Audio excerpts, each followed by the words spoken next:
e também vão ter um momento muito especial. Hoje nós vamos dar continuidade, nesse mês de setembro, nós vamos continuar com a nossa série Desconforme-se. A gente vai esticar mais 2 semaninhas, também vamos falar de 2 assuntos aí bem importantes. Então, mês de setembro a gente vai continuar com esses assuntos. Vocês estão gostando? Deus tem abençoado, falado com vocês também nesses...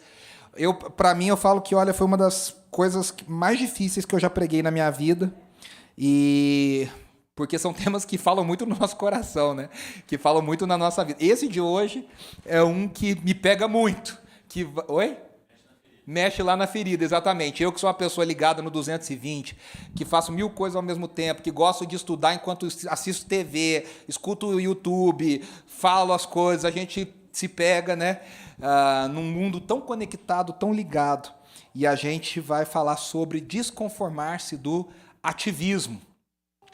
E aqui em São Paulo, o Nicolas já está participando também. Aqui em São Paulo esse é um desafio ainda maior. Né? A cidade, como a gente diz de Nova York, na eterna canção do Frank Sinatra, a cidade que nunca dorme, falando de New York, né, de Nova York. São Paulo é uma cidade que nunca dorme. E a gente acha lindo e maravilhoso, e a gente elogia, a gente conta para as pessoas, né? Eu já me considero paulistano de coração, então você fala, não, porque São Paulo é maravilhoso, que tem tudo toda hora, tem trânsito toda hora, tudo bem, mas tem tudo, a gente dá um jeito, e a cidade, as pessoas não param, e você acha legal, e você vê o movimento. Eu, que sou um caipira de Poços de Caldas, né? Fico olhando... Esses dias eu fui no metrô Pinheiros, lá na linha amarela, e aqueles níveis de, né, escada rolante, e aí você vê aquele bando de gente que nem formiguinha, você fica, gente, onde sai tanta gente, né? Como que tem tanta gente andando, se movimentando e acontecendo nessa cidade? Mas a gente precisa também entender como que esse ativismo se torna um ídolo no nosso coração. E precisa ser desconstruído, precisa ser quebrado, precisa ser abandonado na nossa vida e no nosso coração. A gente vive na cultura workaholic. Eu quase trouxe a nossa ex-presidente cantando workaholic, mas eu resisti, né? A cultura workaholic. O que é a cultura workaholic? O workaholic é alguém viciado em trabalho. E vício é compulsão. Uma pessoa que ela é compulsiva no trabalho. Não é o trabalhador. Não é aquela pessoa que trabalha bem, que é uma pessoa que acredita no trabalho, que é esforçada. Isso é uma virtude, isso é valorizado, isso é algo que a Bíblia encoraja, né? Da gente batalhar, da gente crescer, da gente lutar. E a gente vai falar um pouquinho, inclusive, que o cristianismo tem uma grande contribuição no entendimento da sociedade ocidental de trabalho, de crescer na vida pelo trabalho. Porque isso é algo que Deus colocou no ser humano. Mas agora o workaholic, ele é alguém viciado em trabalho, ele é alguém compulsivo em trabalho. E toda vez que a gente fala de compulsão, que a gente fala de vício, nós estamos falando de uma identidade que é afetada ou que é fundamentada nesse vício. A gente se justifica através do trabalho. A gente se projeta através daquilo que a gente faz, das muitas horas que a gente trabalha. A gente vai falar tudo sobre isso, né? Então, o workaholic é uma pessoa que estabelece toda a sua rotina e todo o seu valor em torno do trabalho. É óbvio que a gente vive num mercado muito competitivo. A gente tem níveis, tem abaixado nos últimos meses, graças a Deus, mas a gente vive num país que ainda tem uma taxa de desemprego muito alta. Eu acho que o último número aí são mais de 10 milhões de pessoas desempregadas no Brasil. Oi? 9,5? Então, aí, pela primeira vez, estava em 13, 14, agora tem caído, né? Então, a última pesquisa aí, o Fábio falando, 9,5 milhões, 10 milhões de pessoas desempregadas no Brasil formalmente, né? Que fazem bico. E tem muita gente que não está nessa estatística, mas que não está no emprego que tinha antes, de um tempo atrás. Ou seja, está num subemprego, está ganhando metade do que ganhava.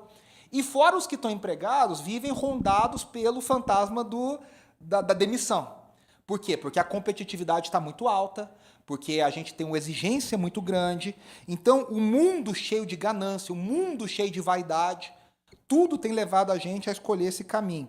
É interessante que os workaholics, eles consideram a sua própria exaustão como algo a ser mostrado e celebrado. A pessoa fala com orgulho, eu estou destruído, eu estou trabalhando loucamente, eu estou acabado, como se fosse algo assim lindo de se falar. Né? Como, sei lá, um atleta que corre uma maratona e termina a maratona acabado, e ele fala assim, nossa, tô cansado. O workaholic, ele entende que quando ele chega no final da semana, que ele está assim, esfolado pelo trabalho, ele fala, tô destruído. Eu não dormi direito, eu não comi direito, eu não conversei com ninguém, eu não vi minha esposa, eu não vi meu marido, não vi meus filhos. E ele acha que em alguns lugares isso é encarado como um troféu. Nossa, que máximo, que legal, que incrível. Né? Aí a gente já começa a parar para pensar como a gente está doente. Né? Como que a gente está doente? Porque a pessoa está dizendo, eu não tenho qualidade de vida, eu não consigo desfrutar da minha vida. Eu nunca me esqueço, o grande pregador reformado, Paul Washer, uma vez, há uns anos atrás, esteve aqui no Mackenzie, e ele falou assim, claramente aqui no Mackenzie, ele disse assim, o nosso sistema capitalista pós-moderno é um abismo sem fim. A gente trabalha para conquistar as coisas, e quando conquista, a gente não tem saúde para desfrutar das coisas que conquistamos. Ele fala, você trabalha, aí perde o casamento, perde os filhos, perde tudo, e quando você fala, consegui, é aquele filme Clique, vocês lembram do filme Clique lá do Adam Sandler? Acho que todo mundo já viu esse filme mais de uma vez, né? Um filme incrível, que ele tem um controle remoto, que ele adianta as coisas, ele vai passando, e no final da vida dele, eu acho que eu não estou dando spoiler, porque o filme já é antigo, todo mundo já viu bastante vezes, né? Ele chega lá e fala, olha, conquistei. Aí ele perde os filhos, perde a esposa, não tem nada mais, tem tudo e não tem nada. Muitas vezes é essa vida que a gente celebra. E cá entre nós, a gente vê, né, no Instagram, no LinkedIn, nas outras coisas, nas outras redes, aí você pensa assim, você vê uma pessoa trabalhando tanto, às vezes a gente se sente mal, né? Você fala assim, nossa, acho que eu tô meio preguiçoso, acho que eu preciso trabalhar mais. Não é você que é o problema muitas vezes, o problema está no outro, só que a gente é acostumado a achar que isso é que deve ser validado. E aí é interessante que, segundo uma reportagem da BBC, Work Life, novos estudos mostraram que trabalhadores em todo o mundo, olha só, estão fazendo uma média de 9,2 horas extras não remuneradas por semana em 2021. A média ali dessas pessoas que foram estudadas é que, no mundo inteiro, as pessoas estão fazendo quase 10 horas de trabalho extra não remunerado por semana. Quando que em 2020, ou seja, um ano antes, eram 7 horas. Então já subiram, eram 7,3, foi para 9,2, subiu quase 2 horas por semana que uma pessoa faz trabalho extra, hora extra não remunerada. Por que isso acontece? Nós tivemos uma pandemia. As empresas precisaram falar, olha, a gente vai ter que contar com você. Você com medo de perder o trabalho no meio da pandemia fala, beleza, conta comigo. E aí você começa a se dedicar mais. E aquilo que era uma anomalia, uma exceção, se torna rotina. Eu tenho certeza que muitos aqui têm isso. Na pandemia você fala, esse mês aqui tá difícil, começo de pandemia, vou trabalhar um pouquinho mais. Nunca mais voltou ao que era antes. Porque você já viu o sistema devolver o que, né? O sistema pega e quer mais. Né? E aí é interessante, porque aí o que aconteceu? A pandemia e o esquema de home office, teoricamente facilitaram a rotina de muita gente. Mas, ao mesmo tempo que corroeu a última barreira, a barreira da vida pessoal com a vida profissional. Caiu por terra, você já não separa mais nada. Agora você trabalha em casa, você não sabe se você trabalha em casa e mora em outro lugar, se a tua casa é o teu escritório, virou uma confusão. Você está trabalhando, está numa reunião, está de pijama, mas ao mesmo tempo você está na reunião, você já fez coisa, a gente perdeu completamente o limite das coisas. E aí hoje nós temos ferramentas, né? Tem aplicativos do mundo corporativo que você manda mensagem, gerenciamento de projetos, e tem o próprio WhatsApp, e tem tudo mais. E as pessoas estão trabalhando e estão mandando mensagem, você recebe mensagem de trabalho 3 horas da manhã, 4 horas da manhã, meia-noite, e as pessoas, você fala, meu Deus, o povo não dorme. Nós temos um amigo que ele até trocou de emprego, ele trabalha na área de TI, e o TI ele é chamado na hora que dá a crise geral na empresa. Então ele só era chamado nas horas difíceis. Ele falou, Deus me livre. Eu estou aqui numa sexta-feira à noite, meu telefone aqui, a empresa está parada, o sistema travou, pelo amor de Deus, o que a gente faz? Ele trocou de emprego. Ele tem uma filhinha pequena, falou, não tem condição. Trocou de emprego. Porque as barreiras estão caídas. Uma pesquisa da FGV, da Fundação Getúlio Vargas, com 454 trabalhadores, isso agora recente, em esquema home office, mostrou que 56% tem dificuldade para equilibrar a vida pessoal com a vida profissional. E esse número em profissionais abaixo de 25 anos sobe para 82% dos entrevistados. Os profissionais abaixo de 25 anos dizem, 80% diz que tem dificuldade de separar a vida profissional da vida pessoal. E dos acima de 25 anos, 56% dizem a mesma coisa. Vira uma coisa meio complicada. A lógica das redes sociais, hoje, inclusive, incentiva que a gente misture as coisas, porque o engajamento é maior. Então, se eu boto uma coisa... Vou dar um exemplo aqui, claramente, para vocês. Se eu colocar assim, gente, hoje eu vou pregar no culto, tal, eu vou ter um número de visualizações. Se eu colocar uma foto do Nicolas, falando assim, o Nicolas vai estar na igreja hoje, no culto, não sei o que lá, é o triplo de visualizações. Eu estou dando um exemplo bobo. Mas você pensa como a pessoa fala assim, ela está vendendo um negócio, ela mostra o cachorrinho, aí ela mostra ela em casa, porque as pessoas agora querem ver esse reality da vida real. Antigamente, a gente ia comprar uma revista para ver a Contigo, sei lá, para ver a fofoca, para ver como era a vida das estrelas. Tem até uma música do Chico Buarque que se chama Beatriz, que ele fala assim, será que ela dorme? Será que ela sonha? Como é a vida da atriz? O que ela faz? Como vive? Sabe o Globo Repórter? Como vivem, onde moram, do que se alimentam, né? Hoje não, a gente sabe a vida de todo mundo, você vê tudo, você sabe a casa, você vê detalhe da vida da pessoa, você vê com que roupa que ela dormiu, que roupa que ela acordou, como é que a coisa é, porque a vida virou isso aí. Né? E a gente atropelou a nossa vida. Atropelamos a nossa vida. E aí o que acontece? Além de tudo, a cultura coach tem trazido um peso ainda maior. Eu tenho certeza que você já ouviu um coach dizendo que você deveria acordar às 4h30 da manhã para você ser produtivo. Hoje existe uma profissão chamada coach de produtividade. E a razão dele existir é para dizer que você é um procrastinador. Como que você tem vergonha e não acorda às 4h30 da manhã para começar o dia, aproveitar? Tá? Eu tenho certeza que você também tem aquele amigo que quando você está acordando, a pessoa já foi na academia, já fez não sei o que lá, já lavou roupa, já levou o cachorro. Você fala, mano, eu tô acordando. E olha que você, né? Às vezes você acordou 7 horas da manhã, a pessoa já foi na academia, já levou o cachorro para passear, já lavou roupa e você fala, nossa, como a vida está. A grande questão é que o resultado de uma cultura que celebra o excesso de trabalho tem um resultado muito claro. A síndrome de burnout. Cada vez mais... Burnout significa esgotamento. As pessoas estão cada vez mais esgotadas. Eu tenho certeza que você tem na sua faculdade, na sua empresa, na sua família, pessoas que estão passando por síndrome de burnout. Nós temos muitos pastores no Brasil que têm passado por burnout. O que significa isso? A pessoa não tem mais nenhum recurso nela.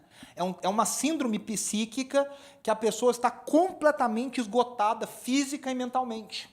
E aí começa a pipocar coisa. Dá taquicardia, dá problema no fígado, dá problema no estômago, a pessoa começa a ter, o olho começa a piscar sozinho, a pessoa tem enxaqueca que não passa, começa a ter dores no corpo todo. E às vezes vai fazer exame, e eu falo isso porque eu já passei por isso, tá? Em 2008, eu tinha 23 anos só.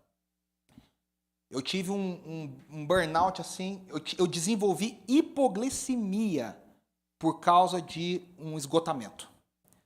Eu até fiquei feliz quando eu recebi o diagnóstico, eu falei, agora essa médica vai falar que eu preciso comer um monte de doce. Aí ela falou, olha, não sei se você deve ficar feliz porque o tratamento é igual de diabetes, você não pode comer doce. Eu falei, putz, aí a senhora me quebra, né? Não dá. Eu tive Mas o que aconteceu? Eu viajava muito para dar curso, seminário, palestra, pregar nas igrejas pelo Brasil. No segundo semestre, de 26 finais de semana, eu viajei 23.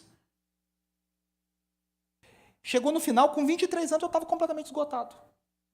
E aí, eu precisei ouvir de uma pessoa, do médico, dizer assim, você vai pedir perdão a Deus pelo que você tem feito com o seu corpo, porque você tem violado o corpo que Deus te deu. E aí, no consultório do médico, eu e ele fizemos uma oração. E eu pedi perdão por aquilo que eu estava fazendo com o meu corpo. E aí a gente entende o que tem acontecido na nossa cultura e à nossa volta. A síndrome de burnout ela foi incluída no quadro de doenças mentais da Organização Mundial da Saúde em 2019. Mas a gente tem visto o efeito dela cada vez mais crescendo, crescendo, crescendo. Onde essa cultura... Olha, eu quero mostrar para vocês, né? Isso aqui é uma pesquisa bem recente que foi publicada na revista Exame, revista conceituada no Brasil, que diz 72% da população brasileira tem alguma sequela de estresse. E 70% das pessoas. E 30% destes sofrem de burnout. Ou seja, os 30% dos 70% sofrem de burnout. Desses 30%, 92% se sentem incapacitados para trabalhar. Ou seja, nós temos aí 20 e poucos por cento da população brasileira que se sente incapacitada de produzir. Ela não consegue produzir. Porque, olha lá, deles, 90% praticam presenteísmo, né? Aquela coisa da ansiedade, daquela coisa maluca de ter medo do futuro.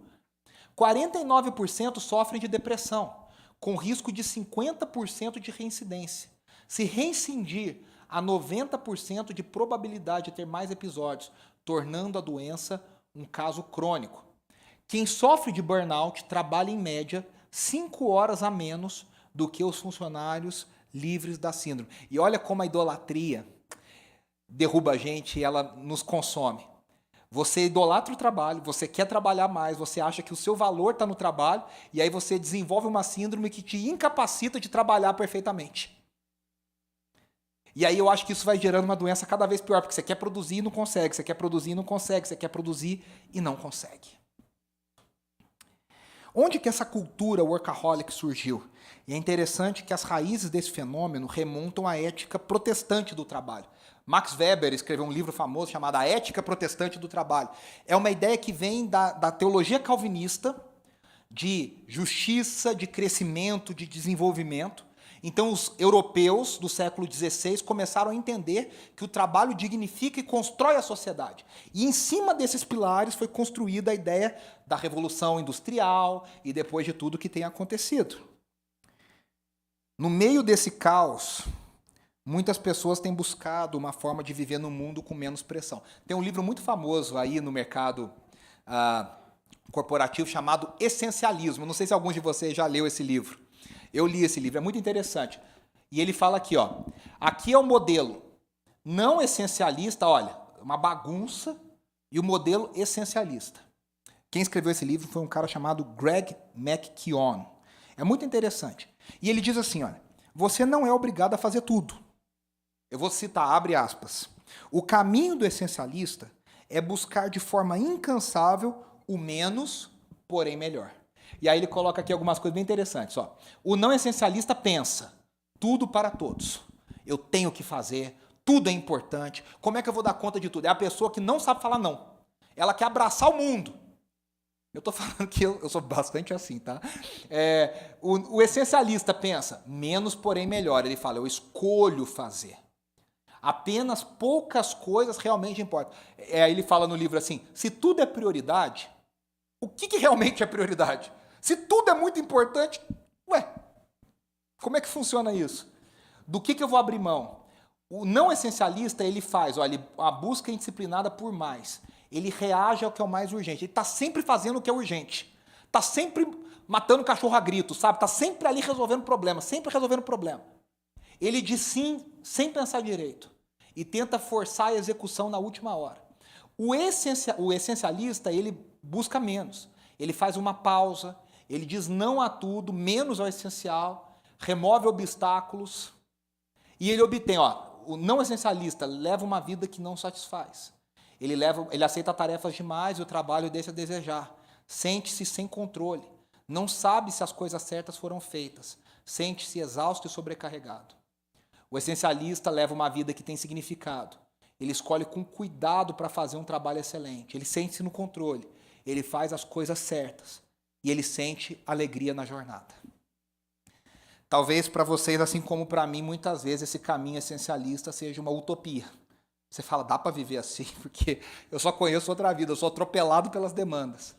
Eu vivo num caos, tentando resolver problema, tentando resolver demanda, tentando resolver coisa.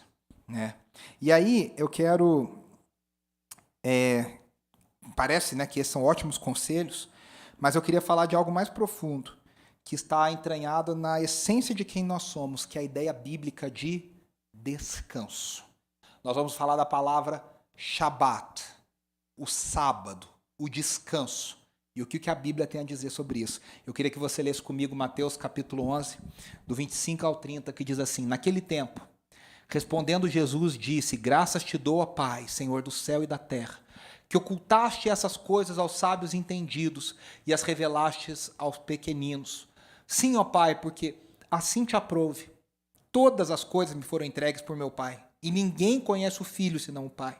E ninguém conhece o Pai senão o Filho, e aquele a quem o Filho o quiser revelar. Vinde a mim todos os que estáis cansados e oprimidos, e eu vos aliviarei. Tomai sobre vós o meu jugo e aprendei de mim, que sou manso e humilde de coração, e encontrareis descanso para as vossas almas, porque o meu jugo é suave e o meu fardo é leve. E aí no capítulo 12 continua: Naquele tempo passou Jesus pelas searas em um sábado, e os seus discípulos, tendo fome, começaram a colher espigas e a comer. E os fariseus, vendo isso, disseram-lhe: Eis que os teus discípulos fazem o que não é lícito fazer num sábado. Ele, porém, lhes disse: Não tendes lido o que fez Davi quando teve fome? Ele e os que com ele estavam?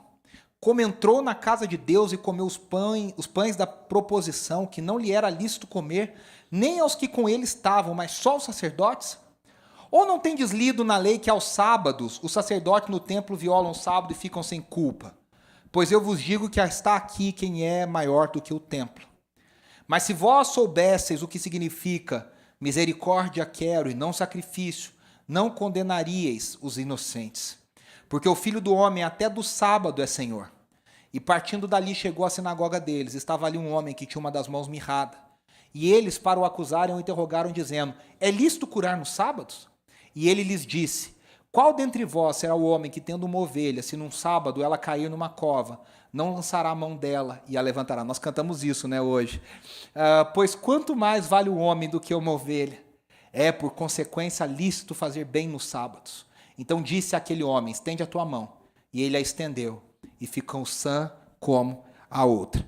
A gente precisa olhar para esses textos aqui e entender algumas coisas. A primeira é a estrutura dela. O Evangelho de Mateus, ele foi escrito para judeus, com o objetivo de mostrar aos judeus que Jesus era o cumprimento das promessas do Antigo Testamento. Que Jesus era o que Israel deveria ter sido, que Jesus era o ápice daquilo que Deus estava fazendo em Israel. Ele não era algo novo. Então, para isso, Mateus se utiliza do maior número de alusões, citações, imagens do Antigo Testamento para construir o seu relato sobre a vida e sobre a obra de Jesus de Nazaré. E aí, olha qual que é a estrutura desse capítulo. A gente tem, do começo do capítulo 11, do 1 ao 24, uma rejeição do Messias. No trecho que nós lemos, do 11 a 25 até o 12, 13, uma revelação do Messias. E, de novo, depois disso, até o final do capítulo 12, uma nova rejeição ao Messias, uma nova oposição ao Messias. O que parece que Mateus está querendo dizer? Que essa estrutura colocada, aqui um quiasma que eu já expliquei para vocês, você coloca algo que se repete no começo e no fim, o que está no meio é o destaque desse texto. O que Mateus quer que eu e você entendamos é que o grande destaque desse texto está na revelação de Jesus como Messias.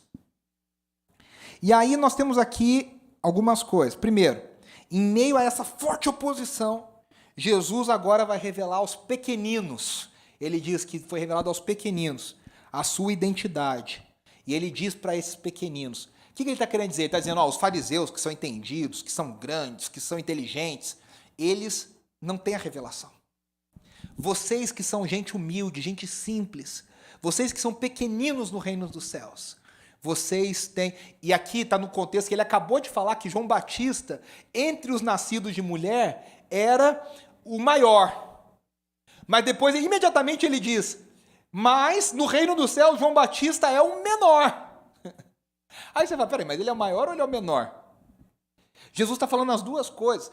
Entre os profetas, ele é o maior porque ele profetizou e ele viu Jesus.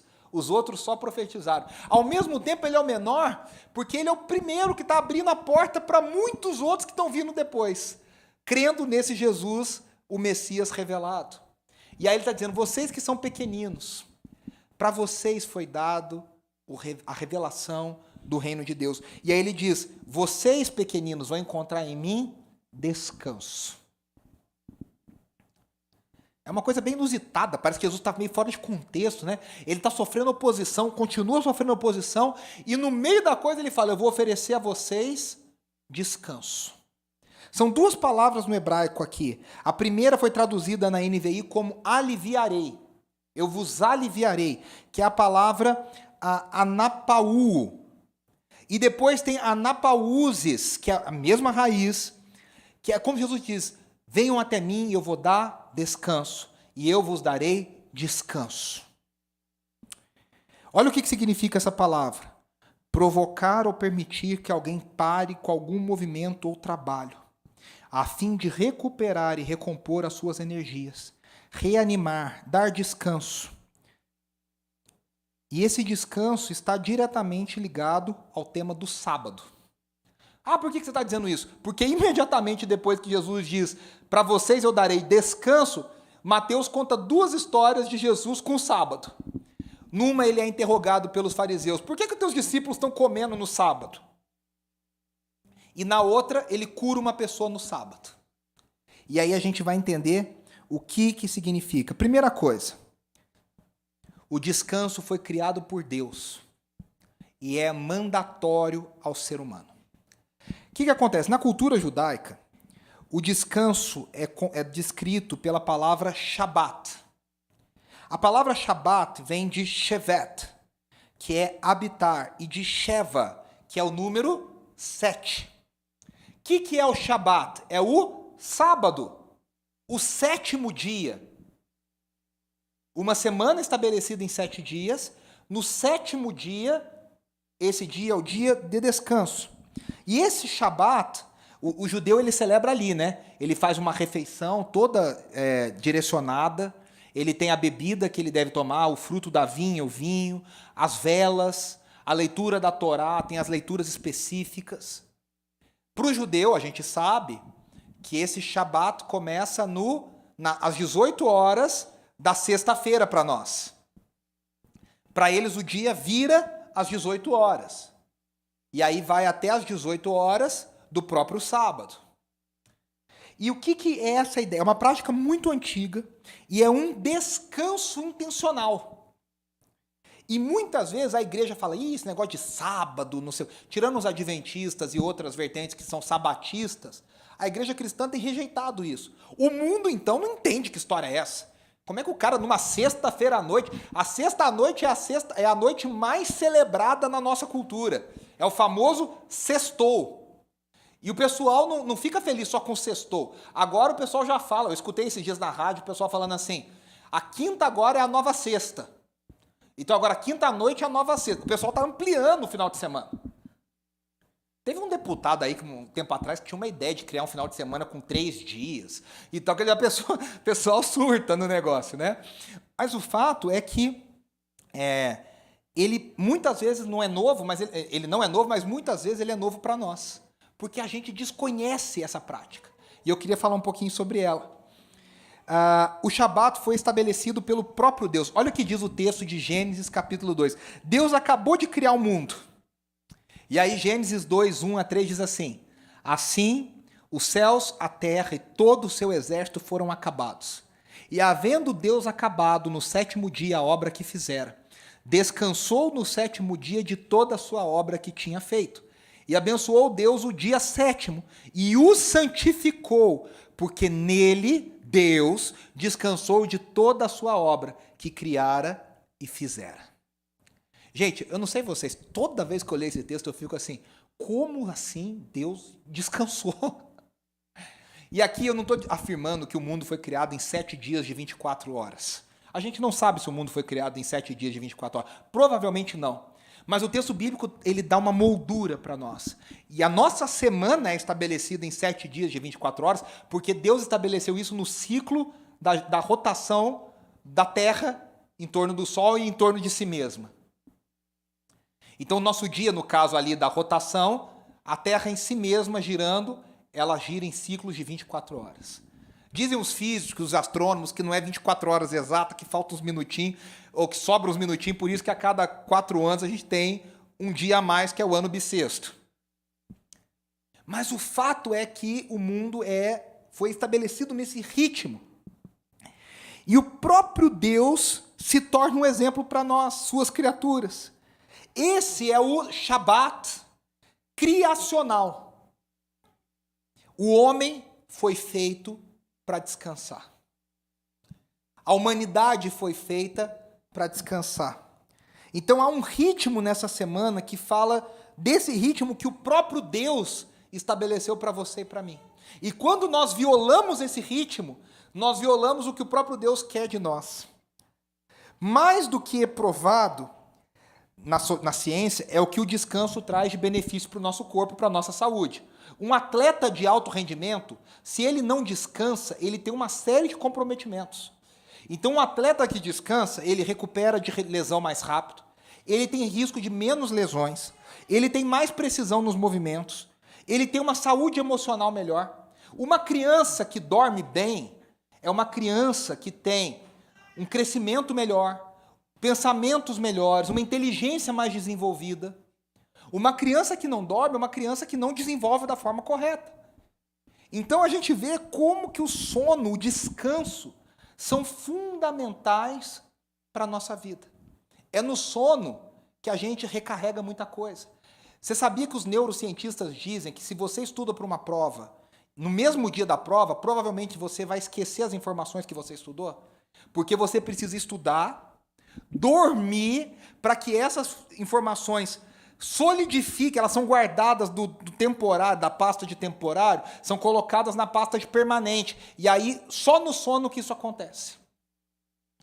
É interessante que, no nosso caso aqui na música, no louvor, por exemplo, várias vezes, se a gente ensaia no dia só, você acabou de ensaiar, na hora do culto, você erra. Muitas vezes acontece isso. Por quê? Porque a gente ensaiou e fez. Se você ensaia, treina, pratica, dorme, é muito provável que você lembre daquilo que foi ensaiado. Porque o sono tem esse poder na nossa mente, o poder na nossa mentalidade. Agora, é interessante notar que Adão e Eva, eles foram criados no relato de Gênesis, e primeiro eles descansam. Eles são criados, fala assim, acabou de nascer, acabou de estar criado ali, e vamos trabalhar. Não, eles descansam. Deus mostra o jardim, Deus mostra o que Ele fez, eles desfrutam da presença de Deus, eles conversam com Deus, eles veem o que Deus criou, e aí depois, Deus fala para ele, agora vocês vão trabalhar em tudo isso que eu criei. Então, veja só, a gente não trabalha para agradar a Deus. A gente trabalha porque a gente já agradou a Deus. Porque Deus já está satisfeito. Deus olhou tudo o que Ele fez e Ele descansou porque Ele disse, tudo isso é muito bom. Então, sabe essa ânsia que move a gente, que você tem, que precisa?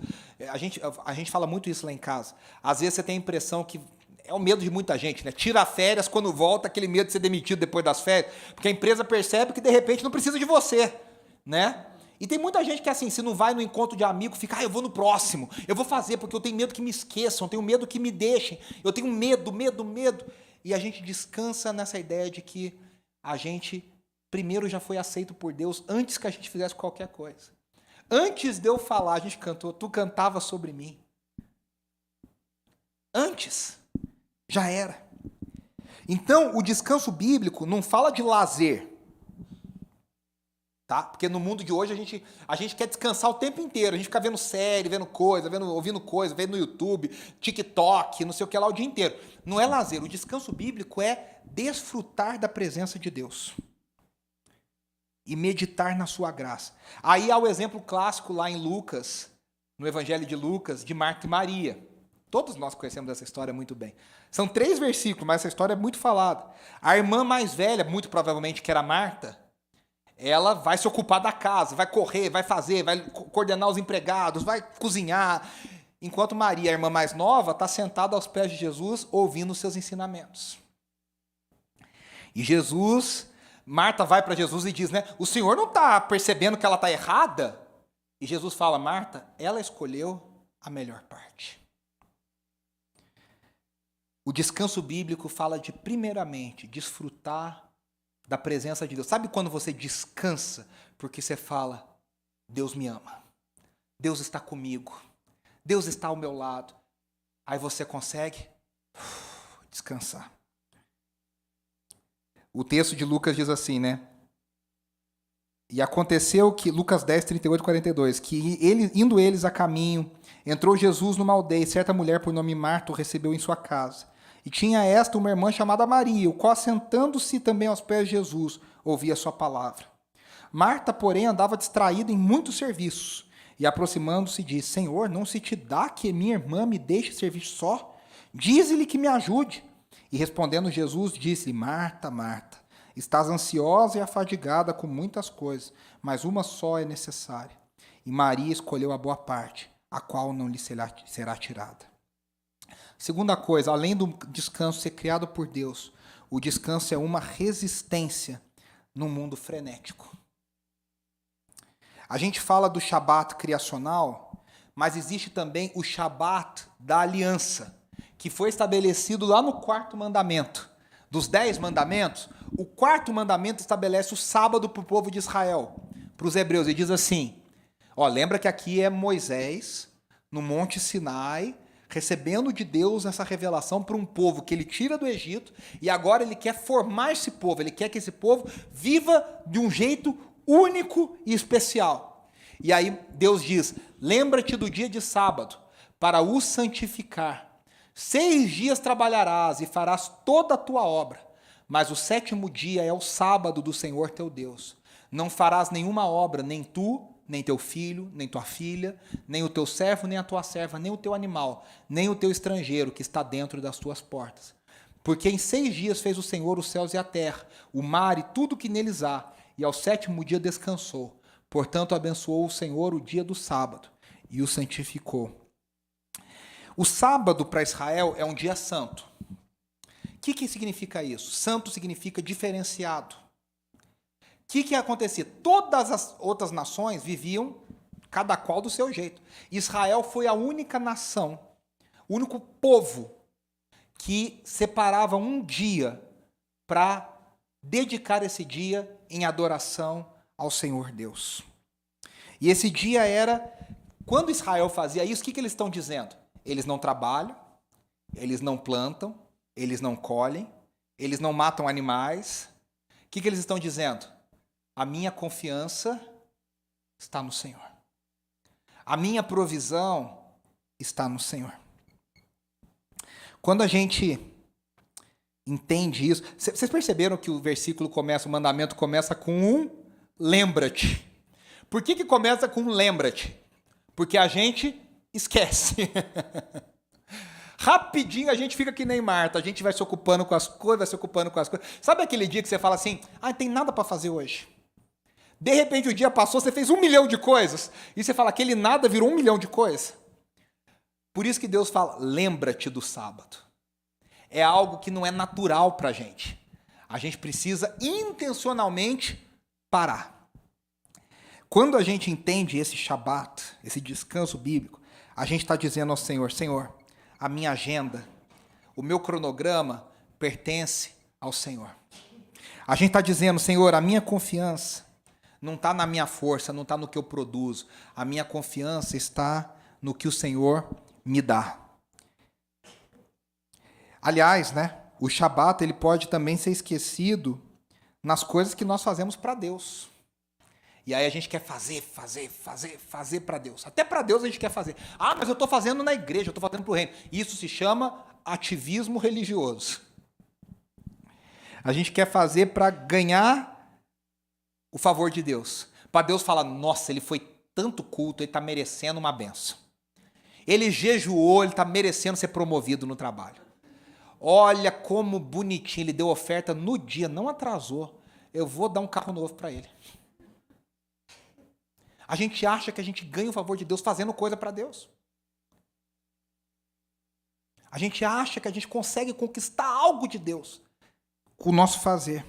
E é interessante que os fariseus, eles começaram a colocar um monte de regras em cima dos mandamentos. Eles colocaram 600 e tantas regras em cima da lei. O que acontece? O negócio ficou pesado demais. Pensa nos mandamentos. Aí toda hora vem alguém e coloca mais uma coisinha, mais uma coisinha, mais uma coisinha, mais uma coisinha. Quando você vê, tem 600 coisinhas para você carregar. Por exemplo, a lei original não fala de jejum. Os fariseus falavam, tem que jejuar 2 vezes por semana. Opa, pera, como assim? E eles iam crescendo. O que aconteceu? Na prática, Jesus diz para eles, vocês não entram no reino dos céus e vocês atrapalham quem quer entrar. É um ativismo religioso. E aí eles usavam a expressão jugo, que era para falar sobre a submissão à lei. Ou, no caso, um tipo de interpretação da lei. Então, você compra esse jugo, você está dizendo, eu entendo isso aqui. No caso dos rabinos, por exemplo, tinham 2 rabinos muito influentes nos tempos de Jesus. Um era mais flexível, o outro era mais rigoroso. Então, por exemplo, você pergunta para o rabino assim, rabino, o que é descanso? Porque é uma coisa subjetiva. Tem gente que carrega a pedra e está descansando.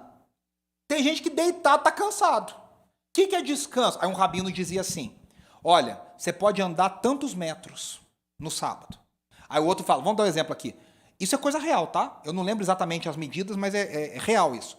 Um dizia, você pode andar 10 metros no sábado. O outro dizia, você pode andar 30. Ó, você pode carregar até meio quilo. O outro dizia, você pode carregar 1,5 kg. Eles começaram a colocar esse monte de regra, de limites. E o que Jesus está dizendo é o seguinte, a minha interpretação da lei é mais suave e mais leve que a de todos os outros. Porque as pessoas estão cansadas e sobrecarregadas de tentar agradar a Deus. E muitas vezes o sistema religioso nos torna cansados e sobrecarregados. Você tem que fazer campanha, você tem que jejuar, você tem que dar não sei quanto, você tem que não sei do que jeito. Aí você bota o pedido de ponta cabeça atrás da porta, porque Deus vai fazer não sei o que lá, o anjo guardião vai visitar a sua casa. E as pessoas, você vê as pessoas por aí, as pessoas estão cansadas de tentar ganhar o favor de Deus. E Jesus está dizendo, gente, a coisa é leve. Literalmente, Jesus está dizendo, é algo que foi feito, o jugo, né, que andava nos animais, aquela peça de madeira que os animais carregavam os carros. Quando Jesus diz que é leve, a ideia é que foi feito sob medida, não machuca, não sobra, não aperta. Jesus está dizendo, o meu jugo para vocês, o meu peso é perfeitamente feito para você. E o meu fardo é leve. Por quê? Porque não sou eu que faço. A gente descansa na provisão de que Deus nos ama em Jesus. Nós descansamos nos méritos de Jesus. Nós descansamos no que Jesus fez por nós. Isso não significa dizer que a vida cristã é fácil. Ah, a vida cristã é fácil. Não é. Significa que ela é baseada em amor. Ela é baseada na graça de Deus. E eu quero encerrar dizendo, o descanso temporal e temporário aponta para o descanso eterno e definitivo. O que significa isso? O Shabat está muito conectado com a ideia de Shalom. Por isso que os judeus se cumprimentam nesse dia dizendo Shabbat Shalom.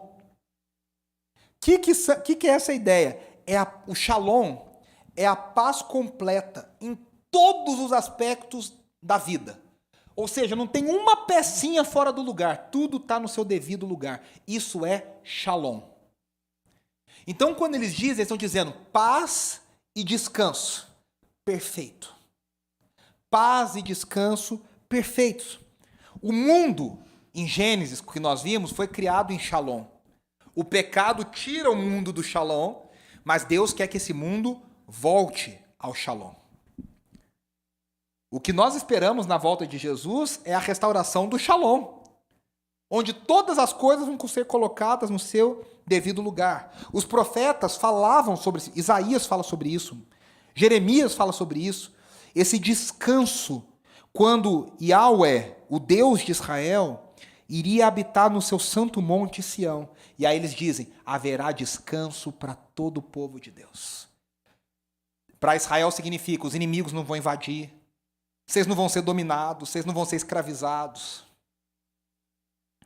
E é interessante que as histórias que dão continuidade ao texto de Jesus sobre o jugo mostram que ele, tanto que na sua Bíblia talvez está escrito assim, na minha tá, Jesus é o Senhor do sábado, o subtítulo. O que está querendo dizer? Jesus conquistou o sábado, Jesus é maior que o sábado. Então aquela instituição de Israel, Jesus é maior. Por que a gente não guarda o sábado? Porque nós servimos a Jesus, e Jesus, ele superou o sábado da aliança. Mas o sábado, o Shabat, o descanso da criação, continua. O que isso significa? O mistério oculto, Jesus diz, Pai, obrigado porque o Senhor agora revelou esse mistério para os pequeninos. Qual que é esse mistério? Que Jesus é o ápice da criação, que ele é a imagem de Deus, e ele é encarnado, ele vence os inimigos de Deus e agora ele reconquista todo mundo para Deus. O que isso significa na nossa vida e na nossa prática? Que Cristo, na sua morte e ressurreição, ele fecha o sábado e ele aponta, ele completa o sábado e ele aponta agora para um novo sábado, para um novo Shalom, para um novo Shabat, para a redenção final de todas as coisas. O que isso significa dizer? Que a gente faz parte desse mundo que Jesus está consertando, que ele está redimindo, a gente faz parte desse descanso. O professor N.T. Wright, eu quero terminar aqui, ele diz assim, no caso de Marta e Maria, há uma indignação de Marta com o fato de Maria ocupar um lugar que era de homens. Porque ela, mulher, estava trabalhando e a Maria estava nos pés do Rabi, que era um lugar que só homens podiam ocupar, de alunos, de discípulos. Marta está falando, minha irmã está num lugar que uma mulher não pode ocupar. E Jesus fala para ela, no meu reino, não tem mais diferença entre homens e mulheres, escravos e livres, pequenos e grandes. Todos são bem-vindos. Se vocês prestarem atenção no texto de Êxodo 20, já estava lá. Diz, os seus filhos... Porque poderia dizer assim, homens não trabalham no sábado. Querendo dizer, escravos, mulheres, todo mundo trabalha. O texto de Êxodo diz, nem seus filhos, nem suas filhas, nem seus escravos. Ninguém trabalha. É o reino de Deus que corrige as diferenças do mundo. É o reino de Deus que abre as portas para todo mundo. É o reino de Deus que traz um descanso para todos nós. E esse descanso só vai ser encontrado quando a última peça entrar no seu lugar. Sabe quando você completa, não sei quem gosta de fazer quebra-cabeça, aqueles quebra-cabeça de 1000 peças, quando você acha a última, eu estou completando o álbum de figurinha da Copa, orem por mim que está difícil, está caro. Quando você acha a última figurinha e você completa o seu álbum, não existe nada pior do que um álbum incompleto. Quando a última figurinha completa o seu álbum. É isso que nós estamos buscando. Esse descanso temporal que aponta para um descanso eterno. Não significa que no céu, você já escutou essa frase no Brasil, o pessoal fala assim, no céu um dia a gente vai descansar. Isso é pura balela, a gente vai trabalhar, a gente vai viver, a gente vai fazer... A Bíblia fala sobre isso. A gente vai produzir, a gente vai adorar, a gente vai ter comunhão uns com os outros. Mas o descanso é o descanso da alma, é o descanso do espírito, é o descanso de que todas as coisas estão no seu lugar, de que não tem nada errado no mundo, que os inimigos foram vencidos, que Jesus venceu e triunfou, e ele está exaltado acima de todo nome. É o descanso que eu e você somos chamados para participar. Então, quando eu e você somos workaholics, a gente está infringindo, a gente está violentando uma lei que Deus colocou dentro de nós. A igreja primitiva, desde o início, trocou o sábado pelo domingo, o dia do Senhor. E no dia do Senhor, não significa que você tem que ficar em casa. A minha mãe, quando era adolescente, minha avó falava, não pode ir no cinema domingo, é dia do Senhor. Minha mãe tinha uma raiva disso, porque ela falava, poxa, eu quero ir no cinema domingo, minhas amigas vão, na matinê, né? Não vai na matinê, vai ficar em casa, é dia do Senhor. Tudo bem, a gente não faz mais isso. Mas às vezes eu fico perguntando, será que a gente não abriu demais? Será que não tem um dia que talvez você precise falar, hoje eu não vou mexer no celular? Hoje eu não vou assistir Netflix? Hoje eu vou ficar aos pés do Senhor, hoje eu vou ficar mais contemplativo, hoje eu vou meditar mais, hoje eu vou ficar mais introspectivo. Eu quero fazer duas coisas para a gente encerrar. Eu quero indicar esse livro aqui para vocês, que é um livro sensacional chamado A Pirâmide da Sabedoria.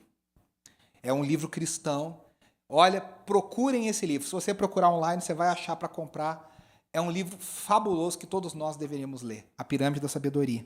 E eu quero ler aqui rapidamente a letra de uma música do meu querido amigo do Stanley também, Gerson Borges, que diz assim, a música se chama Hoje.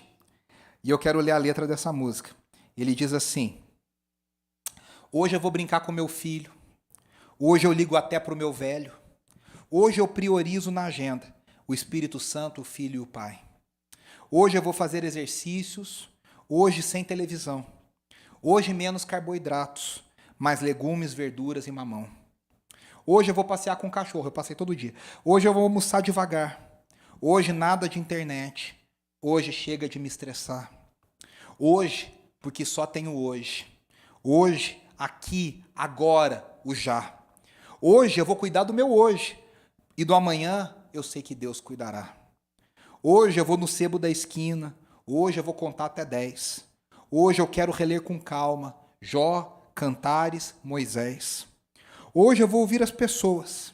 Hoje eu volto a sorrir. Hoje eu quero a paz mais discreta, aquela paz de orar e dormir. Hoje eu não vou brigar por tolices. Hoje eu vou praticar o perdão. Hoje nada de Facebook. Hoje mais água no feijão. Hoje porque só tenho hoje. Hoje, aqui, agora, o já. Hoje eu vou cuidar do meu hoje. E do amanhã eu sei que Deus cuidará. Eu queria que você fechasse seus olhos. Nós vamos orar para encerrar. O convite de Jesus permanece para nós. Vinde a mim todos os que estáis cansados e oprimidos, e eu vos aliviarei. Tomai sobre vós o meu jugo e aprendei de mim, que sou manso e humilde de coração, e encontrareis descanso para as vossas almas, porque o meu jugo é suave e o meu fardo é leve. Jesus está convidando a você e a mim. Vinde a mim, vinde a mim, vinde a mim. Como que o mundo frenético e cheio de preocupações tem tomado o meu e o seu coração? Essa é uma resposta que você deve encontrar. Como que você pode se lembrar de descansar no Senhor? De ter um dia onde você vai se desligar mais das coisas e vai ligar mais o seu coração no Senhor? Como que eu e você ansiamos pelo Shabbat Shalom completo e final? O Shabbat é um lembrete de que não somos o que fazemos e produzimos, mas somos definidos por nossa identidade em Deus. Nós somos alvos do seu amor e nós somos sua imagem e semelhança. Senhor, nos ajude a aprender a descansar. Como nós temos pecado contra Ti quando nós não descansamos, quando nós queremos produzir, como nós queremos fazer. Que o nosso valor, a nossa identidade estejam em sermos Teus filhos, em sermos alvos do Teu amor. Que nós façamos não para ser, mas nós façamos por ser. Nós já fazemos porque já somos. Que nós aprendamos a descansar no Senhor, a colocar o nosso coração em descanso. Que o Senhor nos ajude a difícil tarefa nesse mundo ultra conectado, a descansarmos no dia do Senhor, a Te adorarmos mais, a nos desligarmos mais de outras coisas e a meditarmos no Senhor, pensarmos na Tua palavra, meditarmos na Tua palavra e desfrutarmos do Teu amor. Esse é um desafio enorme, Senhor, para mim, eu tenho certeza que para os meus irmãos e para as minhas irmãs. Que a gente aprenda a descansar. Enquanto nós descansamos aqui, que a gente saiba que o Senhor está completando o Teu plano, até o dia que o Teu Shabat, o Teu descanso será completo, e esse mundo viverá em Shalom, paz perfeita, paz completa. Essa é a nossa oração, esse é o nosso desejo. No nome de Jesus, o Teu Filho. Amém, amém e amém. Querido, nós estamos encerrando...